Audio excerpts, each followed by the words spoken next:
So, yeah, here you have the agenda that I'm going to follow. I'm going to talk mainly about all the sustainability regulations that are right now in the EU, and also I'm going to present a bit what is Freshfel Europe and a bit of the trade between EU and Moldova. So let's see if I can. Yeah. Okay, so Freshfel Europe, we are a non-profit association and we are based in Brussels. We have more than 120 associations that we represent, one of them being Moldova Group. And we represent all the supply chain in the fruit and fruit and vegetable sector. So going from the production until the retailing. Freshfel Europe aims to secure the availability of diversity of quality of fresh fruits and vegetables in the EU and also in the world, to also build a positive image of the sector and to bridge the gaps between the research, the policy, and the industry. We also aim to facilitate international trade of fresh produce and to stimulate also its consumption. And finally, we aim to improve the competitiveness of this very important sector. When it comes to trade, here there are some main numbers in EU level, let's say. In the EU, we produce 75 million tons of fresh fruits and vegetables every year, in which half of them are sold primarily in local, but we also have a lot of intra-EU trade, so it's very important to take it into account. Actually, there are 30 million tons that are going yearly around all the EU. EU is also one of the world's largest single importer. We import around 16 million tons per year, and we are also a significant exporter to non-EU countries, exporting around 7 million tons. In the EU right now, what is happening is that consumption of fresh fruits and vegetables is not reaching the standards that the WHO is recommending. We are around of 350 grams per capita per day, and the WHO is recommending 400 grams. And so we are also, that's why we are encouraging people to eat more and more fruits and vegetables. And overall, the total market size of the European fruits and veg is around 85 million tons. It's quite of a good number, right? Okay, a bit more focusing on the EU and Moldova trade. We did create these graphs, and you can see that Moldova mainly exports to Romania, Poland, Austria, Netherlands, and others. And the main exports are of plums, grapes, apples, apricots, onions, and many other fruits and vegetables.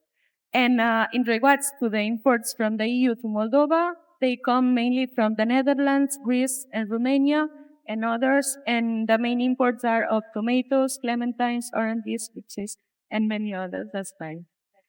And for having an overview of production, exports, and imports, we see that the Moldovan production is around 1 million tons per year. Exports, there are around 100,000, and imports, there are 30,000. It is also important to highlight that trade, it's very important between EU and Moldova. There is a growing trend. As you can see, Moldova exports to the EU are increasingly year by year, and the EU exports to Moldova are also increasing, so it's good to have this dialogue all together. Okay, and now I will focus more on my topic, which is sustainability, and I will focus on where is the EU going towards the focus on sustainability. As you may know, after the COP21, there was the Paris Agreement, and with this, the Green Deal came to the EU, which was pushing for the clean transition. And here, oh, okay, it disappeared. No, okay. No, it disappeared. Okay, never mind.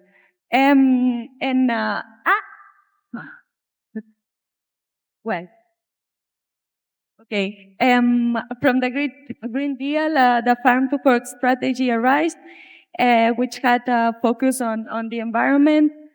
But then, on 2024, the Draghi report and Much More Than a Market report were published, and these ones were more focused on competitiveness and industry. And from here, this year, there was the publication of the vision for food and agriculture, which has a strong focus on competitiveness and leaves more behind the environmental focus, let's say.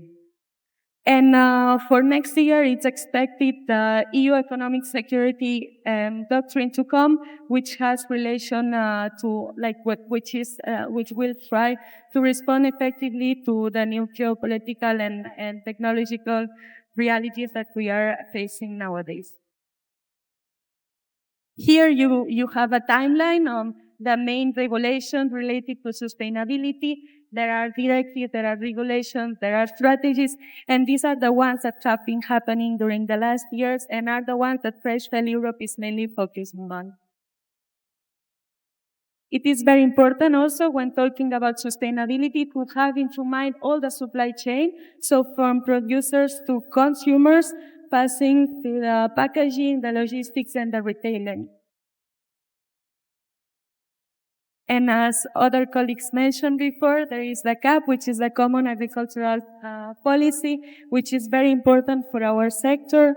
What tries to ensure is that the EU has a stable supply of food to safeguard farmers' income, to protect the environment, and to keep rural areas vibrant. And it takes action through the direct payments as well as the market measures and rural development measures. Right now we are in the Common Agricultural Policies from 2023 to 2027, but now there is a dialogue on the CAP for 2027 and 2031, which will bring some differences, which we are not sure from the fruits and veg sector that will be good enough for our sector. So we'll try to work very close on it. And now I will focus more on all the regulations that have become very important during this year mainly. One of them is a packaging regulation, the PPWR, which entered into force on February 2025. And it has impact on our sector, on the fruits and vegetable sector. These are some of the main dates that we need to recall for the regulation. It will start applying on August 2026, and then in February 2027, the guidelines on the Annex 5 for single-use plastic packaging will become. These guidelines will show which fruits and vegetables are going to be exempted from this article, which is banning the use of single-use plastic for products that are lower than 1.5 kilos.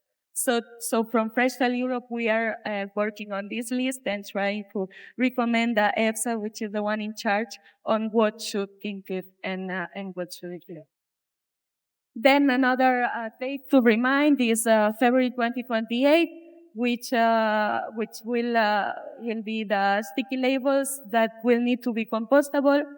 And finally, on January 2030 is when the big regulation that is impacting our sector is going to come, which is the one on the Annex 5, the one on the exemption list, and also the ones on the recyclability and reusability of packaging. Here you have more the articles that our sector is the most impacted in. I'm not going to go through them because I don't have enough time, but if you want to take a picture, you're more welcome to take. Okay, I will pass the next. Right now in the EU, there is a lot of simplification going on, and this is impacting our sector, of course. And so now I'm going to go through all this, like the simplifications impacting to our sector. First of all, there is the Plant Protection Products Regulation, which is the 1107/2009. This regulation provoked a reduction of the available toolkit for the farmers, which has provoked economical and also biological losses. And so from Freshfel Europe, we are fighting for responding the needs of the fresh fruits and vegetable sector, because right now with the simplification, there is going to be a new proposal on 2026. So we aim that the fruits and veg are more and better taken into account. Here there is a list that you can also take a photo. I will not go over, but this is mainly the current regulation and the proposal of the new regulation, and you can see a bit the difference that might happen, but they are still not sure because there is still the trialogue to happen, and so it still needs to go along many processes.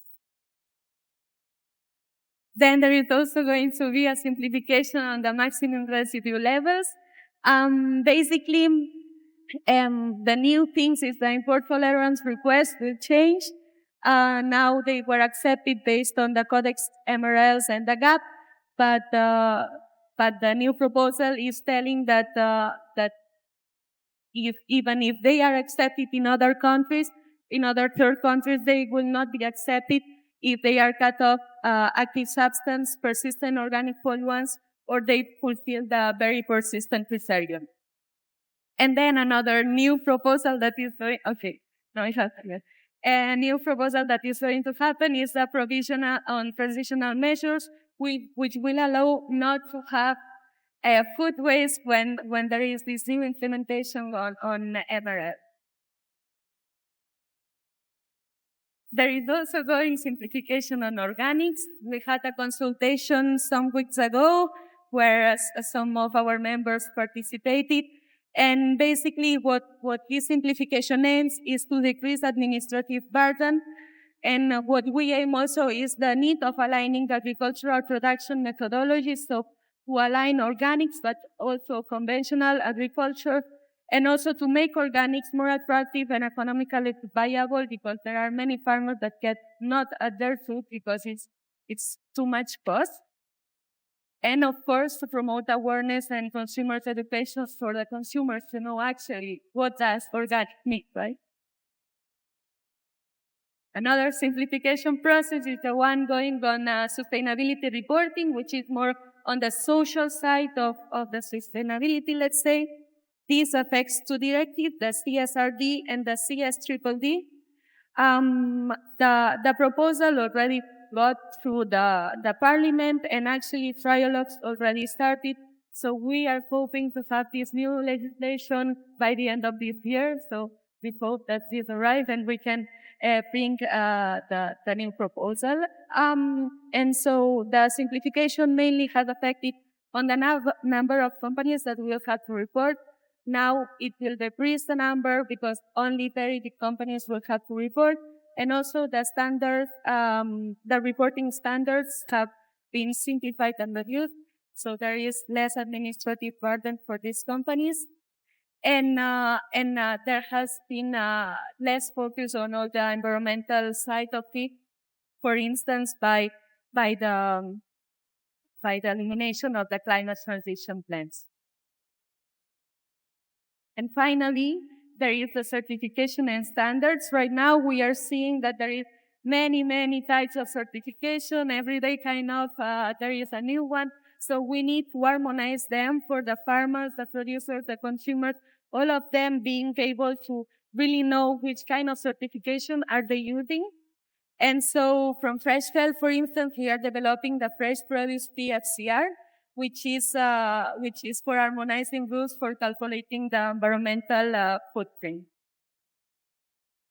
Finally, in Freshfel Europe, we work a lot on the promotion and the consumer awareness. As I have already said, consumption has decreased through the years, and there are many member states that are not reaching the consumption average that the WHO is recommending.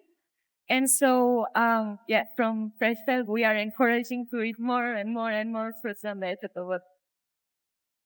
Because fruits and vegetables, they are not good for not only good for the health, but they are also good for the environment. So we need to promote more, and we also need to promote more the production. So that's why we also asked to the European Commission to put a higher budget in the fruits and veg sector, because right now the budget is less than 3%. So that's our kind of aim that we want to this to increase. And so finally, to conclude, as you can see, sustainability touches many types of topics. It goes from the social pillar, touching more the people's health, to the environmental pillar, and to the economic pillar, having a focus on the rural economy. And so the main conclusions and the way forward for Freshfel Europe is to push forward a healthy diet, to fight also for a better budget for the fruits and veg sector, to reshape taxation, to start with education with the children, to adapt all the public procurement, to bring new nutrition claims that help fruits and veg to be more present in the supermarkets, for instance, and to fight for a fair labeling and packaging for fruits and veg. And that's all for me. And if you have any questions, don't hesitate to reach or to just ask now. Thank you.